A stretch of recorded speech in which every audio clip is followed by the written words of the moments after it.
नारायण नारायण। आपकी तो तबीयत अब ठीक है? आपकी आवाज नहीं आ रही है। है आनी चाहिए। हाँ, अब आ गई। हाँ जी।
आपको आइडिया है लास्ट कहाँ तक किया था हम लोगों ने? सेकंड मुंडक शुरू कर दिया, वो सेकंड खंड शुरू कर दिया था ना। प्रथम मुंडक खंड 2।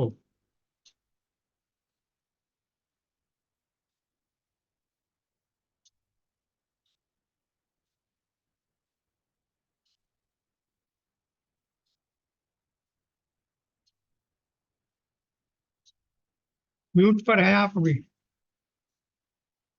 म्यूट पर है, बताइए। हाँ जी। ये प्रथम मुंडक के हम लास्ट 13 लास्ट श्लोक कह रहे नाइन्थ थे कि नाइन्थ पूरा कर लिया था। नहीं, 9th नहीं, हम 13th पर आ गए थे। हाँ जी। 13th प्रथम मुंडक के हमने 13th श्लोक पर आ गए थे।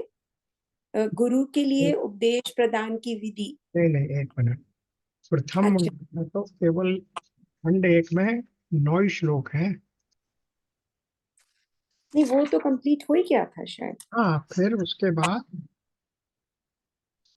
खंड 2 शुरू हुआ। अपरा विद्या परा विद्या। मेरे हिसाब से तो हम वही हैं अभी, अपरा विद्या पर ही। नहीं, मेरा तो इसमें मार्क्ड है कि द्वितीय खंड के हम 13th वाले पर आ गए थे। गुरु के लिए उपदेश प्रदान करने की। आप ये कहते, मैं श्लोक पढ़ा था कि दोबारा फिर एक्सप्लेन करेंगे।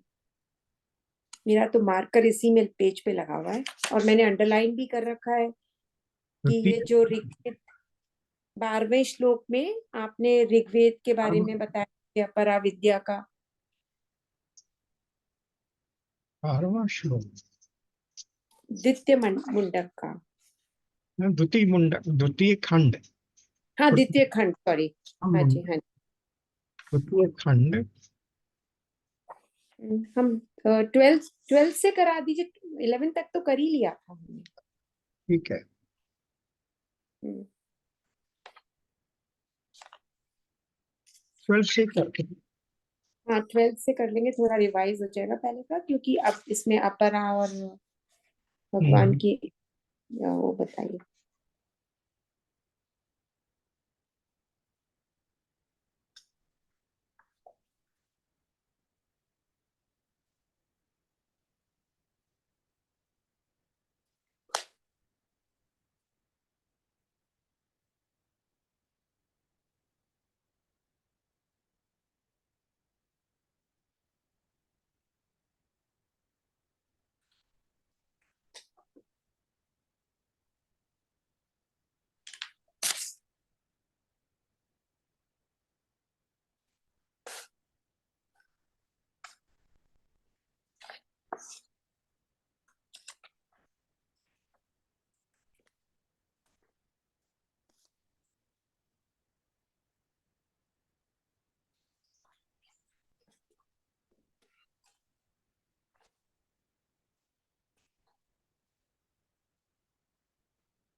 नारायण नारायण अंकल। नारायण नारायण।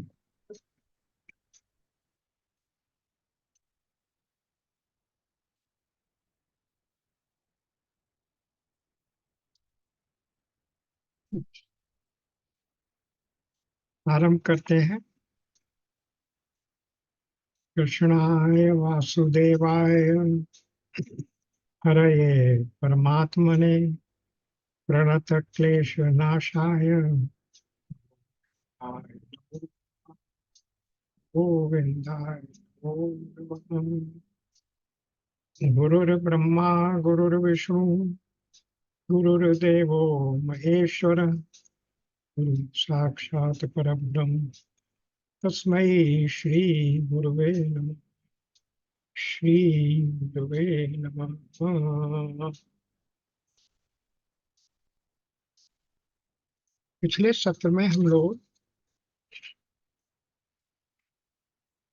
प्रथम मुंडक के दूसरे खंड के 11वें श्लोक तक पहुंच चुके थे, या समझिए 12वां श्लोक का भी रेफरेंस आ गया था। लेकिन फिर वहीं से प्रारंभ करते हैं, क्योंकि वो बहुत महत्वपूर्ण श्लोक है 12वां, परीक्ष लोकान। तो वो 12वां श्लोक क्या बता रहा है? 11वें में क्या बात हुई कि विरक्त विवेकी के लिए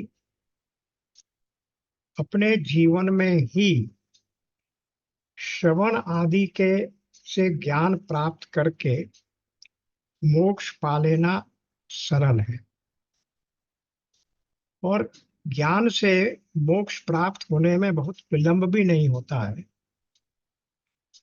क्योंकि तत्व ज्ञान प्राप्त होते ही वो व्यक्ति, उस तत्व ज्ञान प्राप्त होते ही उस व्यक्ति का ज्ञान दूर हो जाता है।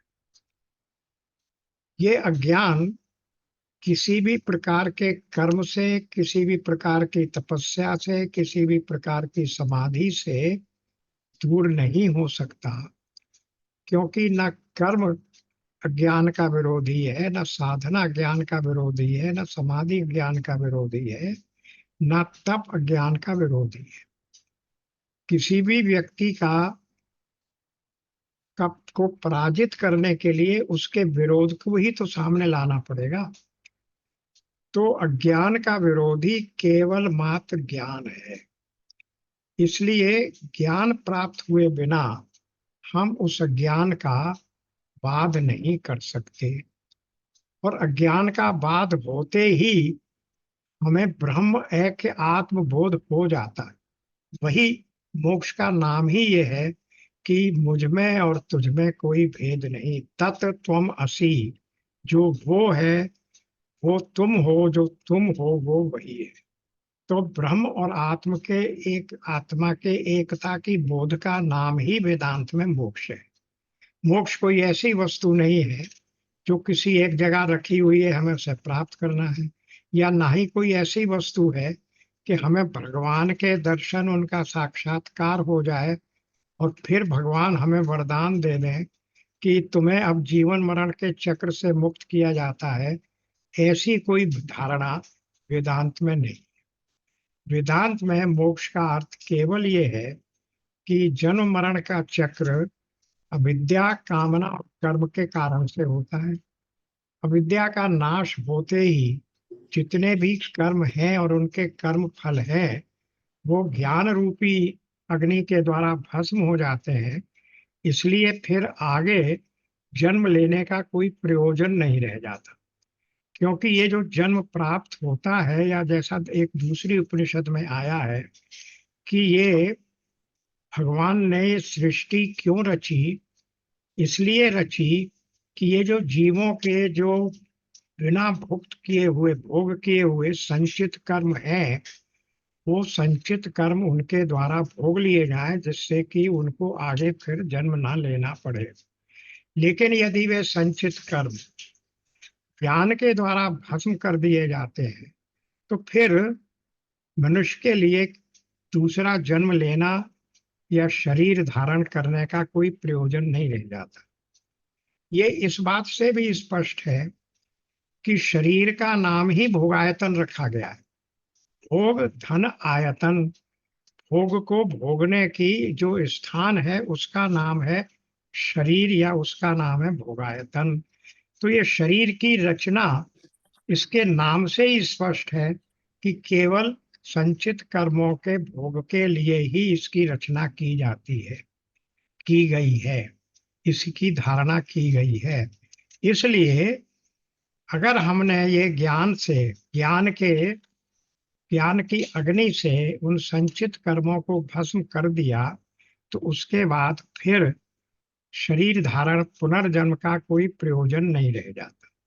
और यही मोक्ष का उद्देश्य है। जन्म मरण के चक्र के बंधन से, मुक्त चक्र से मुक्ति पाना ही, पाने का नाम ही मोक्ष है। इसीलिए वेदांत में इसको क्या कहा गया कि ब्रह्म और आत्मा की एकता का बोध हो जाना ही मोक्ष है, क्योंकि ब्रह्म को जानते ही आप ब्रह्म ही हो जाते हैं। ब्रह्म वेद ब्रह्मेव भवति। तो फिर जब ब्रह्म हो गए तो ब्रह्म को तो जन्म लेना नहीं है, इसलिए जन्म मरण से बच जाते हैं। यही मोक्ष की हमारे यहाँ धारणा है। तो वो मोक्ष कैसे प्राप्त होता है? ज्ञान के द्वारा, क्योंकि ज्ञान आते ही तुरंत ही अज्ञान दूर हो जाता है।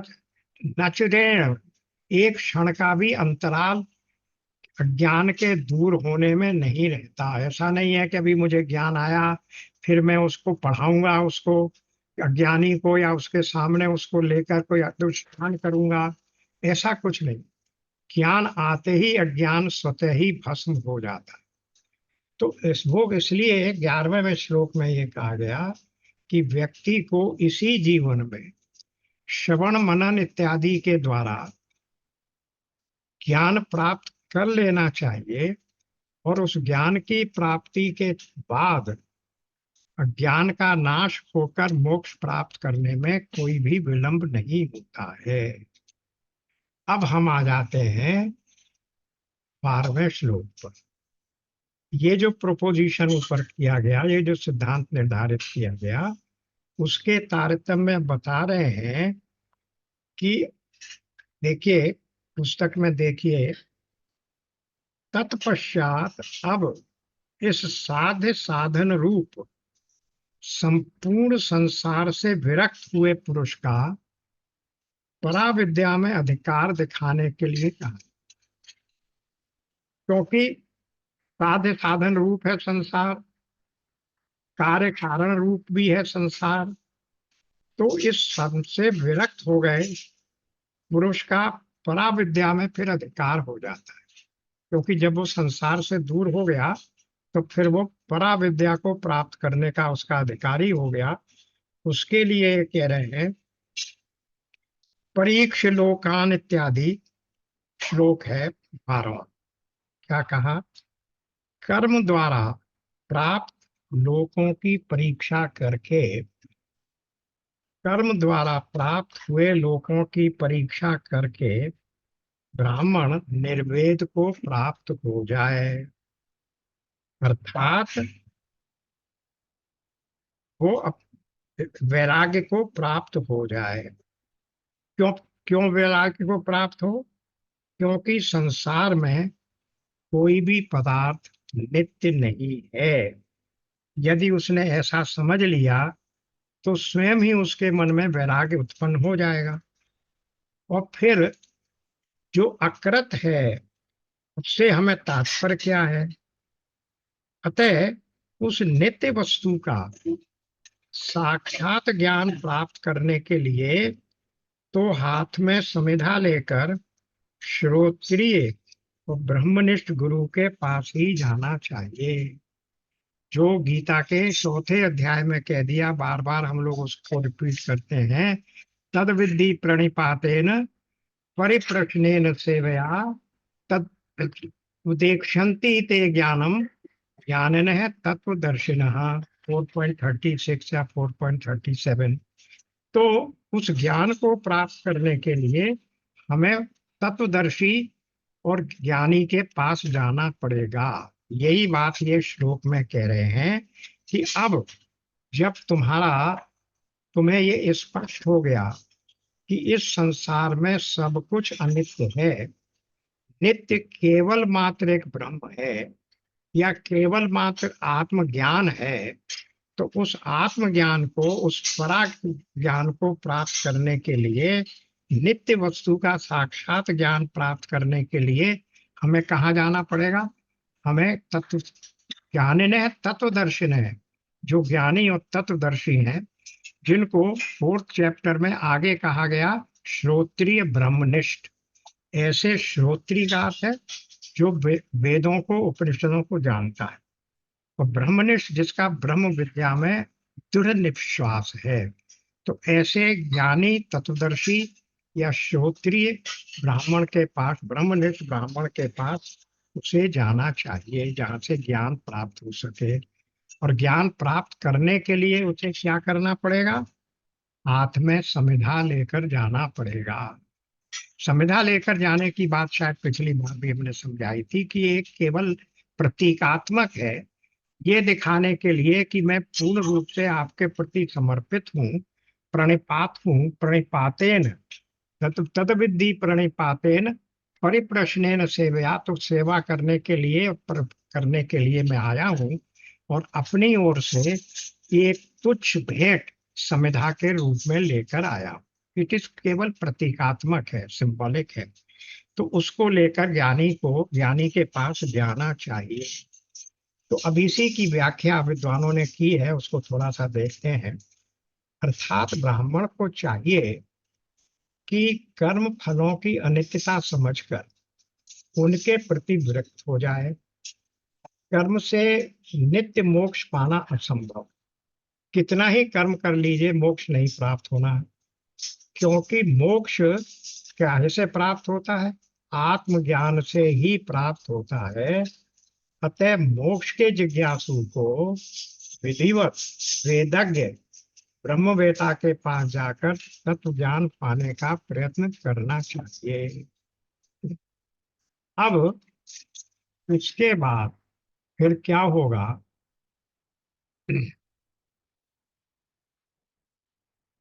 इसी से चाहे, इसलिए ये जो ऋग्वेद आदि अपर विद्या विषयक तथा अविद्या आदि दोषयुक्त पुरुष के लिए विविध हैं। अविद्या, काम और कर्म, ये बात पहले बार बार आ रही है। देखिए यहाँ भी आया, अविद्या, काम और कर्म। संसार का सारा रीजन ये श्लोक संख्या 12 के नीचे जो शंकर भाष्य दिया है उसमें दिया है। ये जो ऋग्वेद आदि अपर विद्या विषय। अब इसमें एक बात और सुन लीजिए, ऋग्वेद आदि यानी तीनों वेदों में अपर विद्या भी है और परा विद्या भी है। तो ये कहा गया कि परा विद्या क्या है, वेद में जो भी अपरा विद्या है उसको छोड़कर जो कुछ है वो सब परा विद्या है। पर अपरा विद्या की बहुतायत है। 1 लाख श्लोकों में से 80,000 श्लोक कर्म कांड के और 16,000 श्लोक उपासना कांड के। ये कर्म कांड तो पूर्णतः परा विद्या ही अपरा विद्या ही है, और ये 16,000 श्लोक जो उपासना कांड के हैं वो भी अधिकांशतः कर्म कांड ही है, क्योंकि उस उपासना में भी घंटी बजाना, पूजा करना, ये सब इत्यादि जो है वो सब कर्म कांड ही है। तो वो भी अपरा विद्या का ही अंग है। तो केवल क्या रह जाते हैं, 4,000 श्लोक जो ज्ञान कांड के हैं, उन्हीं को हम वेद में जो कंटेंट है उसे परा विद्या कहते हैं। तो इसलिए जो कुछ है उस परा विद्या की ही प्राप्ति को हमें करना है। तो वो कहाँ से मिलेगी, मिलेगी उसी से जो ऊपर कह दिया, ब्रह्मनिष्ठ श्रोत्रिय। यहाँ भी देखे शब्द आ गए हैं, समित पाणी श्रोत्रियम ब्रह्मनिष्ठम। समित पाणी, संविदा हाथ में लेकर श्रोत्रिय ब्रह्मनिष्ठ ब्राह्मण के पास जाना चाहिए। तो इस प्रकार कर्म से विद्या नहीं मिलेगी। अब वो काहे से मिलेगी, वो ब्राह्मण के द्वारा श्रोत्रिय ब्रह्मनिष्ठ ब्राह्मण से मिलेगी। अब प्रश्न ये है कि गुरु के पास ही क्यों जाना चाहिए। इसका विद्वानों ने उत्तर दिया, बार बार हमारे उपनिषदों में यही कहा गया है कि गुरु के द्वारा पास ही जाना चाहिए, क्योंकि वो कह रहे हैं कि ऐसा भी विद्वान हो साधक के बिना, गुरु निर्देशन के बिना साधना करे तो कभी परमात्म बोध नहीं पा सकता, ये समझाते हैं। क्योंकि उपनिषदों ने अलग अलग तरह से परमात्मा को समझा है, और क्योंकि प्रत्यगात्मा मतलब जो बिल्कुल हमारी अंतरतम की जो मुख्य आत्मा है जिसको, क्योंकि अदरवाइज गीता में तो आत्मा शब्द से लगभग लगभग 24 शब्द, 24 अर्थ प्रतीत होते हैं। शरीर भी आत्मा कहा गया है, मन को भी आत्मा कहा गया है, पूरे अंतःकरण को भी आत्मा कहा गया है, इत्यादि इत्यादि। तो जो प्रत्यग आत्मा है, प्रत्यग आत्मा की ब्रह्म रूपता के बारे में बहुत तरह के संशय आते हैं कि वो आत्मा क्या है और क्या वो ब्रह्म का स्वरूप है, ब्रह्म आत्म है कि बोध है कि नहीं है। ये सब बातें अलग अलग उपनिषदों में, क्योंकि अलग अलग विद्वानों ने, अलग अलग ऋषियों ने वेद के उन्हीं श्लोकों को अलग अलग रूप से समझा है, इसलिए वहां वो व्याख्याएं अलग अलग हो गई हैं। जब हम लोग वेदांत शब्द की व्याख्या कर रहे थे तब ये बात निगाह में आई थी कि वे उपनिषदों में और दूसरे शास्त्रों में विरोधाभास प्रतीत होता है, एपरेंट कॉन्ट्रडिक्शन, विरोध है नहीं, भाषा के कारण से प्रतीत होता है। तो उस विरोध को, उस एपरेंट कॉन्ट्रडिक्शन को कैसे रिकंसाइल किया जाए, इसके लिए भगवान वेद व्यास ने ब्रह्म सूत्रों की रचना की। और वो ब्रह्म सूत्र इसीलिए प्रस्थान त्रयी का इंटीग्रल पार्ट, अभिन्न अंग माने जाते हैं, क्योंकि उनके द्वारा अलग अलग उपनिषदों में जो विरोधाभास रूपी श्लोक आए हैं उनको रिकंसाइल कर दिया गया है, उनको एक दूसरे के ऊपर घटाकर उनके बीच के भेद को मिटाया गया है। यद्यपि वो केवल सूत्र हैं, एक एक चार लाइन के फॉर्मूला के रूप में है, लेकिन जब उनकी व्याख्या की जाती है तो उस व्याख्या में अलग अलग उपनिषदों के दोनों कॉन्ट्रेडिक्टरी दिखने वाले श्लोकों को रख के उनकी व्याख्या उस सूत्र के माध्यम से हो जाती है। तो दोनों का विभेद, एपरेंट विभेद समाप्त हो जाता है। तो इसलिए कह रहे हैं कि बहुत तरह के बहुत से संशय आते हैं, तथा क्योंकि जिसका अनुभव करना है, जिसका अनुभव करना है वो भूमा वस्तु अत्यंत दुर्लभ है और दुर्लक्ष्य भी है। भूमा किसको कहा जा रहा है? वो सर्वव्यापी ब्रह्म को भूमा कहा जा रहा है। एक होता है अणु और एक है भूम। तो ये जो सर्वभूमा है वो ब्रह्म, जिसको दूसरी जगह अक्षर कहा गया, सत कहा गया, उस ब्रह्म का दर्शन करना, उसका अनुभव कर पाना अत्यंत कठिन है। क्योंकि जिसका अनुभव करना है वो भूमा वस्तु अत्यंत दुर्लक्ष है, इसलिए बिना गुरु की शरण के लिए कोई भी ब्रह्म को नहीं जान सकता। ये बिल्कुल कैटेगोरिकल स्टेटमेंट है, इसमें कहीं कोई गुंजाइश, कहीं किंतु परंतु की नहीं है। हमारे वर्तमान ज्ञान से सर्वथा विरुद्ध प्रतीत होने वाली बात होने से प्रमाण की खोज जरूर हो जाती जरूरी हो जाती है। और प्रमाण के रूप में कौन है? उपनिषदें। पर वो उपनिषदें अनेक हैं, यही तो कठिनाई है। इसीलिए गुरु की आवश्यकता है, या गुरु की उपस्थिति अनुपस्थिति में शास्त्र की आवश्यकता है। तो उपनिषदों का साहित्य अत्यंत विस्तृत है, सभी का अध्ययन करना आवश्यक है। क्रिया करने में तो जितना करना है उतना ही जानना जरूरी है। ध्यान दीजिए, कोई कर्म करना है, कोई क्रिया करनी है, मुझे दूध से दही बनाना है तो मुझे केवल इतना जानना है कि दूध से ही दही बनाने के लिए मुझे क्या इसमें ऐड करना है या किस रूप में इस दूध को रखना है, उतना ही जानना जरूरी है। जो क्रिया करना है उस क्रिया को कैसे सफलतापूर्वक किया जा सकता है उतना ही जानना जरूरी है।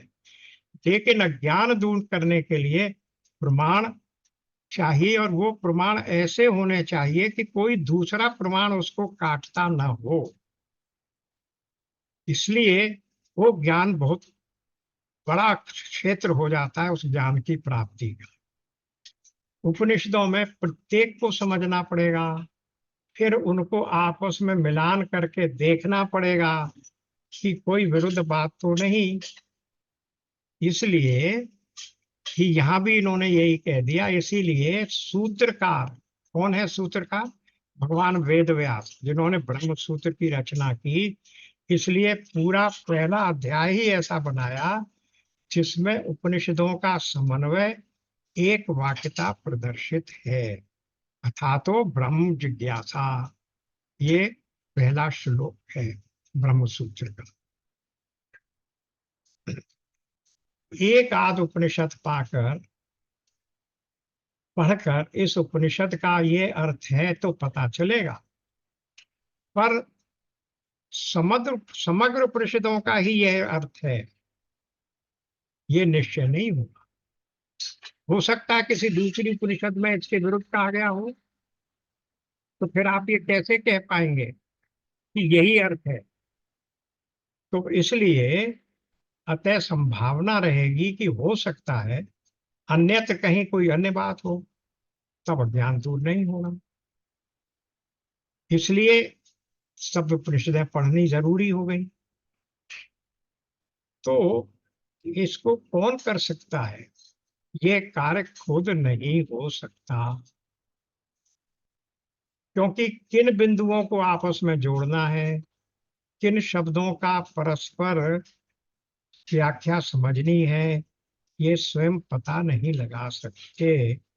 इसलिए गुरु की आवश्यकता हो जाती है, क्योंकि गुरु केवल वही काम कर रहा है और परंपरा से कर रहा है। तो अपने गुरु से उसने सीखा, उसके गुरु से उसने सीखा। इसीलिए हम प्रारंभ में एक श्लोक कहते हैं ना, आदि शंकराचार्य सॉरी आदि शंकर समारंभाम शंकराचार्य मध्यमाम अस्मदाचार्य अंताम और वंदे गुरु परंपरा। सदाशिव समारंभाम शंकराचार्य मध्यमाम, जो आदि शंकराचार्य है, अस्मद गुरु पर्यंताम, फिर उसके बाद वंदे गुरु परंपराम, जो परंपरा चली आ रही है, कहाँ से? अनादि शंकरा सदाशिव शंकर जी से, उसकी परंपरा की हम प्रशंसा करते हैं, उसकी नमस्कार करते हैं। तो इसलिए वो परंपरा से वो सीखता चला आ रहा है।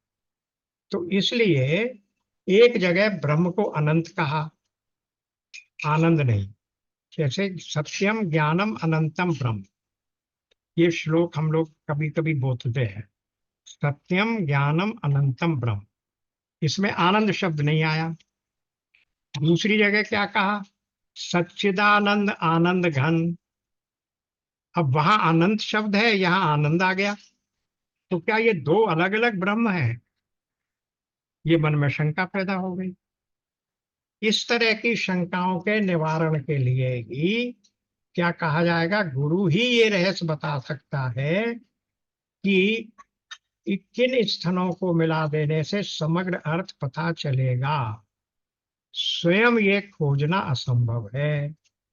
फिर एक प्रश्न और आता है, ये जगत मिथ्या कैसे हो सकता है? उपनिषद ने तो कह दिया ब्रह्म सत्य जगत मिथ्या, और शंकराचार्य जी ने उसका बहुत प्रचार भी कर दिया। लेकिन जब हम सोचने बैठते हैं तो ये जगत तो बिल्कुल सत्य मालूम होता है। हम और आप बैठे हैं, सुन रहे हैं, जा रहे हैं, कर रहे हैं, जी रहे हैं, सुखी दुखी हो रहे हैं, मिथ्या कैसे हो सकता है? तो फिर समझ में नहीं आता। और फिर मान लो ये जगत मिथ्या है, पर मैं ब्रह्म कैसे हो सकता हूं? मैं तो सुखी दुखी होने वाला कर्ता भोक्ता व्यक्ति हूं, मैं ब्रह्म कैसे हूं? काहे मेरे ऊपर पाप चढ़ाते हो ये कह के कि आप ब्रह्म है, तुम भगवान हो? तो ये बात समझ में नहीं आती। और अनेकों इस प्रकार के प्रश्न हैं। इसलिए सवाल उठता है कि कौन सा ज्ञानी, कौन व्यक्ति इसको, इस सब का निराकरण कर सकता है? तो उसका उत्तर केवल है ब्रह्मनिष्ठ श्रोत्रिय ब्रह्मनिष्ठ गुरु ही ऐसा कर सकता है। इसलिए वो उसकी खोज किए बिना, उसका आश्रय लिए बिना हम इस प्रकार के ज्ञान को, जो समग्र उपनिषदों में एक ही तत्व का ज्ञान किया गया है, ये बात को हम समझ नहीं पाएंगे। संशयों को स्वयं कोई दूर नहीं कर सकता, गुरु ही इसमें समर्थ है। इसलिए वो कह रहे हैं। और दूसरे, जिसको समझा जाना है वो ब्रह्म भी बहुत सूक्ष्म चीज है, इंद्रिय गोचर है नहीं, केवल अनुभव से समझ में आता है। तो ये सब बातें हैं जो हैं वो गुरु ही शास्त्रों की सहायता से समझा सकता है। तो इसलिए साधक के लिए ये सर्वाधिक महत्वपूर्ण है कि वो किसी गंभीर श्रोत्रिय ब्रह्मनिष्ठ गुरु की सहायता से ही, गुरु परंपरा जिसमें चली आ रही हो, आजकल गुरु भी बहुत है गए हो गए हैं। एक सदगुरु हैं, इनसे पहले ओशो गुरु हुए थे, रजनीश, और अनेकों हैं। तो वो कह रहे हैं जिसके पास परंपरा हो, किसी की बुराई भलाई नहीं है, केवल ये स्पेसिफाई करना चाह रहे हैं कि गुरु वही है श्रेष्ठ माना जाने योग्य, जो परंपरा से चल रहा है, जो किसी परंपरा को लेकर चल रहा है। कि कौन सा गुरु हो? जो परंपरा के, सभी के लिए गुरु परंपरा देखना आवश्यक है।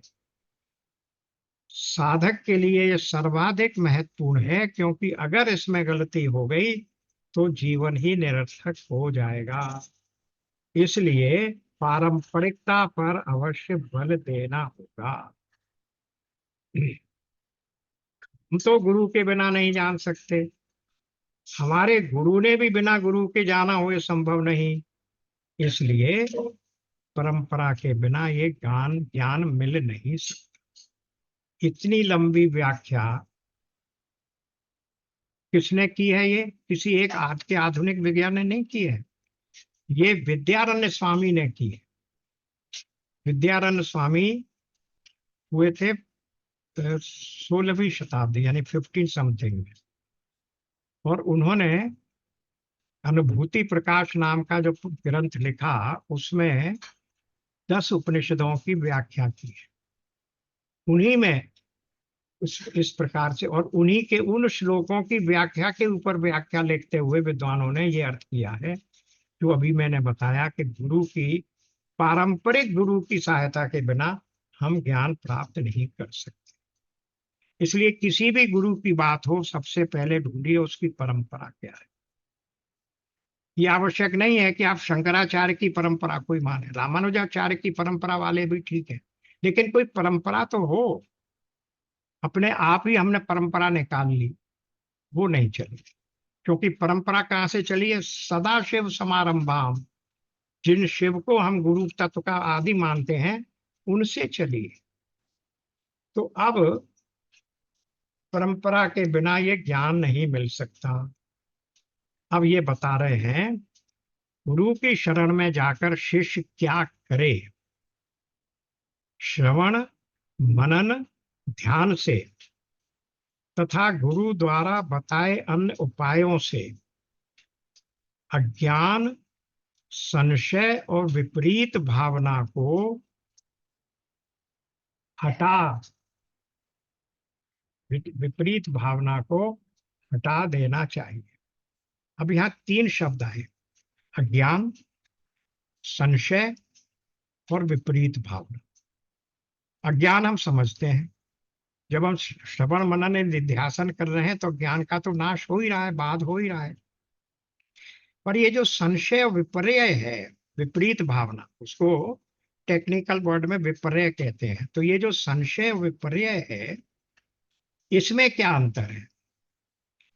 संशय इस बात में होता है कि जो कुछ मैंने श्रवण किया और जब उस पर मैं मनन करने लगा, तो मन में ये संशय आता है कि हो सकता है कि ये जैसा कहा मेरे गुरु ने और शास्त्र ने वो सही हो, किंतु ऐसा भी हो सकता है कि ये सही न हो। तब उस संशय को दूर करने के लिए फिर जिज्ञासा करनी पड़ेगी गुरु से। इसीलिए वहां चौथे अध्याय में क्या कह दिया उन्होंने? परिप्रश्नेन, परिप्रश्न करेगा, वो बाद में पूछेगा। तो संशय यहां तक तो ठीक है कि मेरे मन में ये बात ही सही है, इस बात के विषय में कुछ संशय हो रहा है, तो इसकी जिज्ञासा करके उस संशय को दूर कर ले। विपर्य ये है कि बिल्कुल इसके विपरीत, ये बात हो ही नहीं सकती, मैं तो ये मानता, वो फिर तर्क नहीं है, वो कुतर्क है। इसका अर्थ यह है कि तुम्हें ना गुरु पर श्रद्धा है ना शास्त्र पर श्रद्धा है, इसलिए तुम उस विपर्य की भावना में जा रहे हो। तो फिर आपको कभी उस प्रकार का ज्ञान, जिस ज्ञान की तुम प्राप्ति करना चाह रहे हो, जो केवल शास्त्र और गुरु के द्वारा ही मिल सकता है, वो ज्ञान तुम्हें नहीं मिलेगा। कोई दूसरा ज्ञान भले ही तुम कहीं और से प्राप्त करो। इसलिए अज्ञान, संशय और विपर्य को मिटाकर तब तुम बैठोगे, तब तुम ज्ञान प्राप्त कर पाओगे। उपक्रम आदि 6 लिंगों से उपनिषदों के तात्पर्य का निर्णय करना प्रबल है, सबको टैक्स छोड़ दीजिए। अज्ञान काहे से दूर होता है? श्रवण से दूर होता है। इन्होंने क्लियर कर दिया। देखिए नीचे 3 बातें कही थी, अज्ञान, संशय और विपर्य, विपरीत भावना यानी विपर्य। ये क्या क्या कैसे कैसे दूर होता है? अज्ञान श्रवण से दूर होता है, संशय मनन से दूर होता है। फिर भी पूर्व संस्कारों के कारण विपरीत बातें प्रतीत होती हैं। ये विपर्य है क्योंकि पूर्व संस्कार है। संसार सत्य है, मैं कर्ता भोक्ता हूं, ये प्रतीति सदा बनी रहती है। शास्त्र जो कह रहा है वो युक्ति युक्त है, ऐसा निश्चय होने पर भी जो विपरीत अनुभव बना रहता है वह उस अद्वैत स्थिति में रहने नहीं देता। यही विपर्य है। इसके लिए आवश्यक है कि बार बार अद्वैत को याद करते हुए रहा जाए। समझी हुई बात से अन्य बात को मन में ही न आने दिया जाए। मैं ब्रह्म हूं, इसी आकार की बुद्धि वृत्ति बने, इससे अन्य आकार की न बने। इसके लिए प्रयास करने का साधन क्या है? ध्यान। अहम ब्रह्मास्मि, मैं इस बात का ध्यान करूं।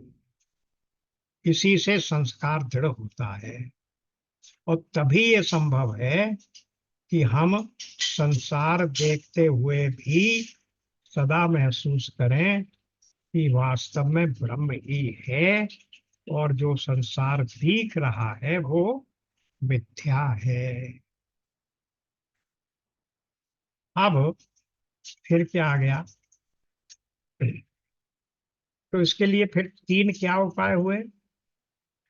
तीन प्रधान उपाय हैं। एक तो ध्यान करना, दूसरा बार बार इस बात के लिए अपनी बुद्धि की वृत्ति बार बार इस प्रकार की बनाना कि मैं ब्रह्म हूं, और तीसरा बार बार संसार के मिथ्यात्व के याद को याद करना। तो तीन प्रधान उपाय हैं। इनसे अतिरिक्त अन्य भी उपाय गुरु जो जरूरी समझे वो बता सकता है, लेकिन अंततः हमें कहाँ पहुंचना है? जहां प्रत्यक्ष अद्वैत कभी दृष्टि से ओझल न हो सके। कभी भी ऐसा बात या किसी भी इस तरह का उदाहरण ना आए कि ये अद्वैत की सिद्धि हो जाए और अद्वैत का खंडन हो जाए। जैसे चित्र में सभी कुछ निहारते हुए भी सदा दिखता रहता है कि है ये कागज ही,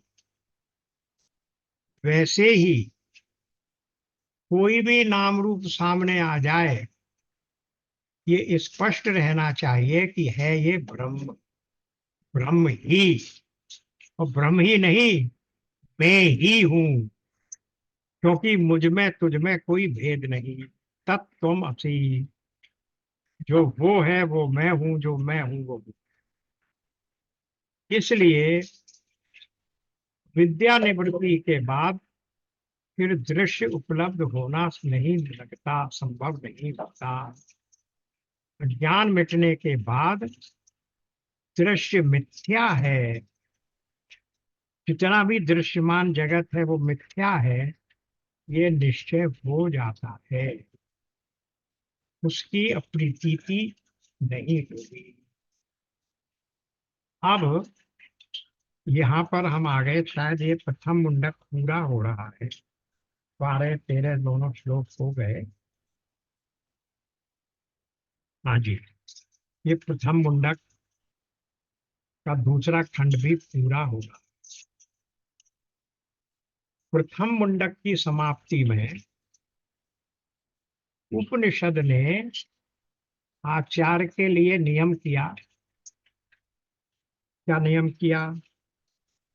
वो विद्वान गुरु, आई एम रीडिंग 13, वो विद्वान गुरु अपने समीप आए हुए उस पूर्णतया शांत चित्त एवं जितेंद्रिय शिष्य को उस ब्रह्म विद्या का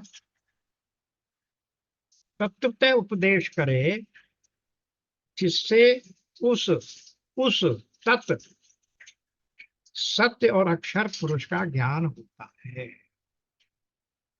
जो बात अभी तक हो रही थी उसी को कहा। अच्छा देखिए, ये बात, ये दोनों श्लोकों का सार कहाँ कह दिया गया है? वही चौथे अध्याय के श्लोक में, दोनों पंक्तियों में ये दोनों श्लोक आ गए। ऊपर की पंक्ति में क्या कहा गया? लेट अस सी, 4.36 है।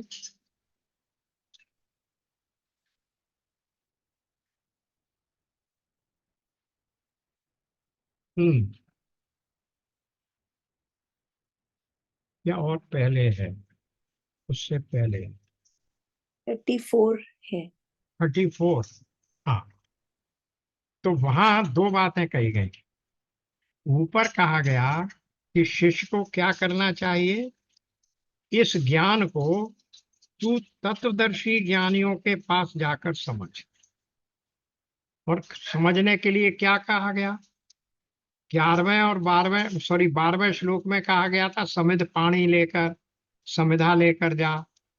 यहाँ क्या कहा गया? भली भांति दंडवत प्रणाम कर, उनकी सेवा कर, तो तुझे ज्ञान प्राप्त हो। लेकिन जो नीचे की पंक्ति है वो उसके दो अर्थ है। नीचे की क्या कहिए? उपदेक्षन्ति ते ज्ञानम ज्ञानिनः तत्वदर्शिनः। वो जो ज्ञानी और तत्वदर्शी पुरुष हैं वे तुझे ज्ञान देंगे। ये इनडायरेक्ट डायरेक्शन है उन ज्ञानियों तत्वदर्शियों के लिए कि यदि तुम्हारे पास कोई प्रणिपात करके शिष्य आता है तो तुम उसे तिरस्कार करके भगा नहीं दोगे, उसे ज्ञान दोगे। तो ये बात यहाँ पर स्पष्ट है। इस श्लोक की व्याख्या करते समय ये बताया गया है कि इसमें ये इनडायरेक्ट रूप से, इनडायरेक्ट डायरेक्शन है टू द ज्ञानी, भगवान की ओर से, कि वे तुझे ज्ञान देंगे। यहाँ तो उपनिषद में स्पेसिफिक कह दिया। अब इस कॉन्टेक्स्ट में, इस रेफरेंस के बाद अब इसे पढ़िए। 13वें को क्या कहा? वो विद्वान गुरु अपने समीप आए हुए उस पूर्णतया शांत चित्त एवं जितेंद्रिय शिष्य को, जो प्रणिपात करके आया है, तेरी सेवा करने के लिए तैयार है, परिप्रश्न करने के लिए आया है, उस ब्रह्म विद्या का तत्वतः उपदेश करे जिससे उस सत्य और अक्षर पुरुष का ज्ञान होता है। It is a direction to the विद्वान। उसकी मर्जी नहीं है कि नहीं नहीं मैं तुझे अच्छा नहीं, मुझे तेरा काला रंग पसंद नहीं है, मैं तुझे ज्ञान नहीं। ये इस तरह से यहाँ डायरेक्शन है, ये इनडायरेक्ट इम्प्लाइड डायरेक्शन है कि वो उसको विद्या तत्व ज्ञान का उपदेश करे। और तत्व ज्ञान किसका? उस अक्षर पुरुष का जो सत्य और अक्षर है, उस ब्रह्म का ज्ञान।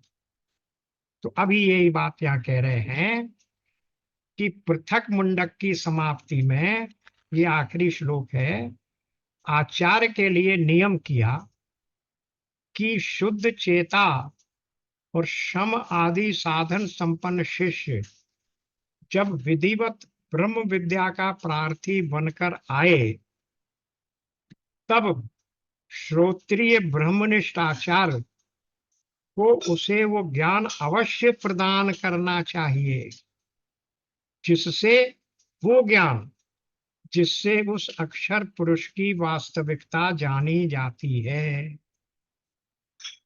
इसलिए क्या कहते हैं? अपनी विद्या की परंपरा चलती रहे, इसलिए गुरु भी, अच्छा ऐसा नहीं है, गुरु का अपना भी इंटरेस्ट है। इतना ही इंटरेस्ट है कि जिस परंपरा से उसने विद्या प्राप्त की है वो परंपरा भी तो चलती रहनी चाहिए। यदि वो विद्या देना बंद कर देगा तो परंपरा समाप्त हो जाएगी। देखिए गीता के तीसरे अध्याय में भगवान ने क्या कहा था?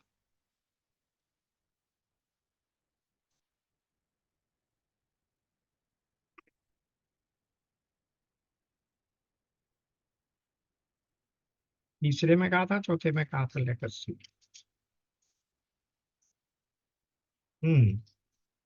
नहीं, तीसरे 14th में आया। फोर्थ में कहा, बिल्कुल प्रारंभ में ही कहा। क्या कहा?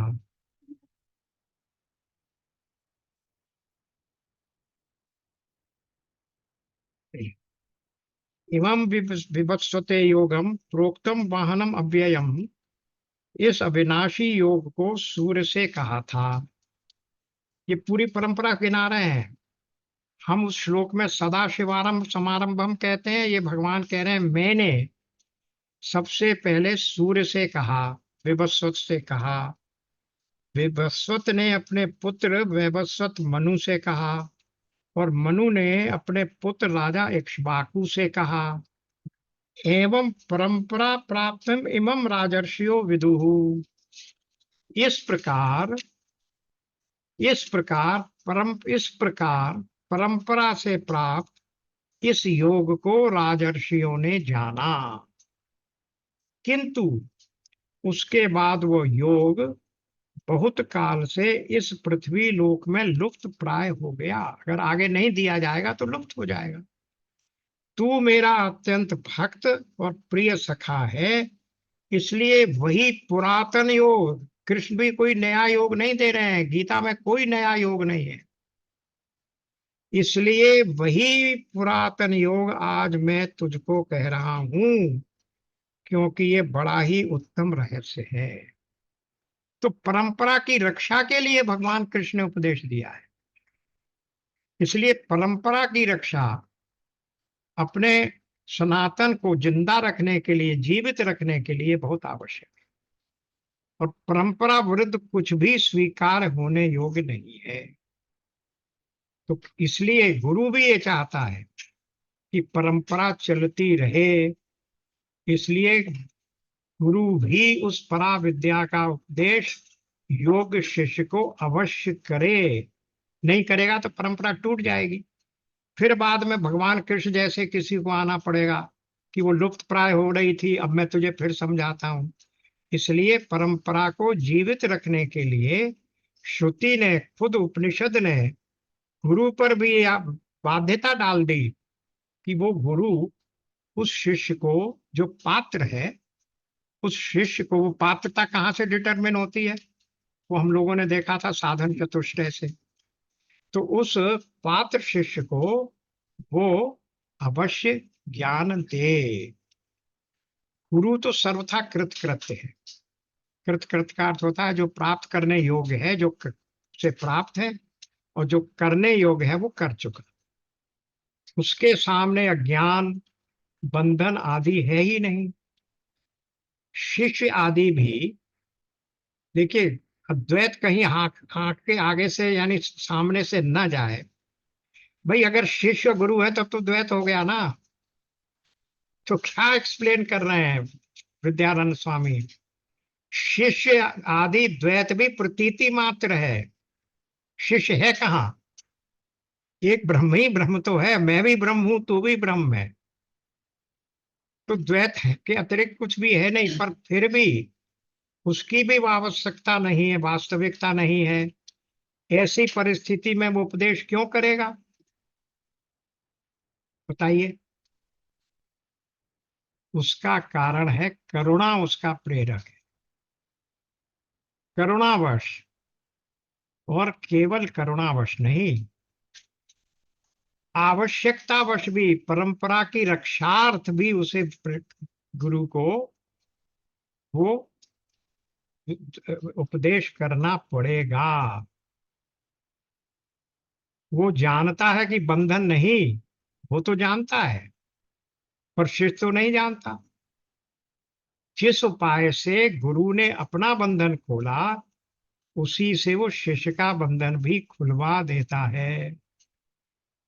और आगे भी औरों के काम तभी आएगा ना, जब गुरु इसका उपदेश देगा, तो वो आगे वालों को देगा। इसीलिए कहा जाता है कि गुरु का जो गुण है वो पारस पत्थर से भी अधिक है। पारस पत्थर लोहे को एक बार सोना बना देता है। अब वो सोना दूसरे लोहे को सोना नहीं बना सकता। पारस पत्थर एक बार, इन वन एक्शन, लोहे को सोना बना देगा। पर अब वो सोना दूसरे लोहे को सोना नहीं बना सकता, पर गुरु शिष्य को गुरु बना देगा, और वो गुरु फिर दूसरे शिष्य को गुरु बना देगा। वो तो परंपरा चलती रहेगी। इसीलिए कहा गया कि पारस पत्थर तो उसके सामने बहुत ही गौण वस्तु है, जो गुरु का गुण है। अनन्य लोगों को एक गुरु ज्ञान प्रदान करता रहता है। किस माध्यम से? शिष्य की परंपरा से। इसीलिए ऊपर कह दिया कि गुरु के लिए भी उसका अपना निजी स्वार्थ है परंपरा की रक्षा का, इसलिए वो गुरु शिष्य को अवश्य शिक्षा प्रदान करे, उपदेश दे। अब इसके बाद हम आ गए,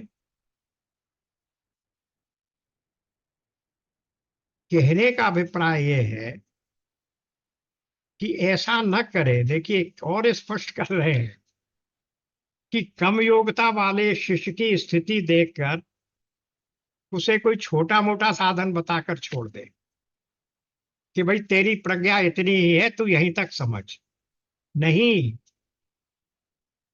तेरे ऊपर ये बाध्यता है कि उस तत्व का ही ज्ञान करा जो यहां लिखा है, जिससे उस सत्य और अक्षर पुरुष का ज्ञान होता है।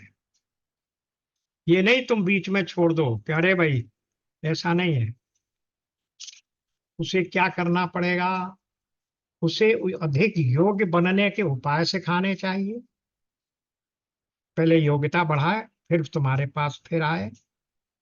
फिर हमेशा सावधान करना चाहिए कि मोक्ष पराविद्या से ही मिल सकता है।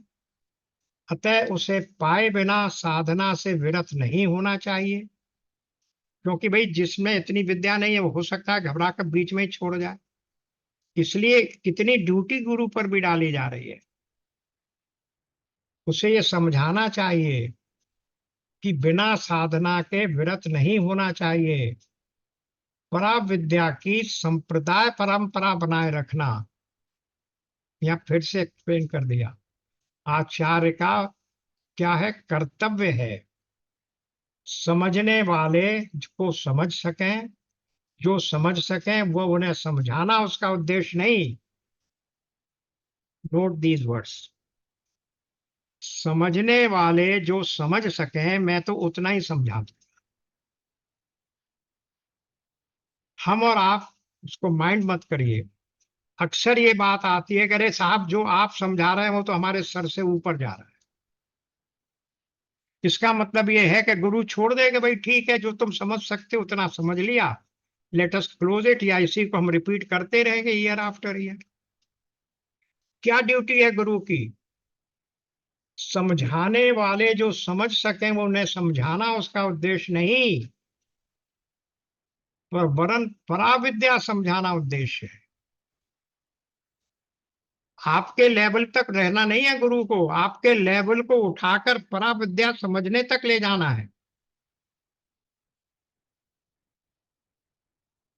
उसे समझने वाले तैयार करना उसका अंग है।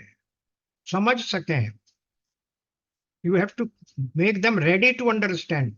पात्र बनाना है।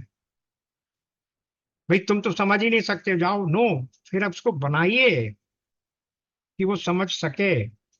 ये भी पार्ट ऑफ द गुरु है।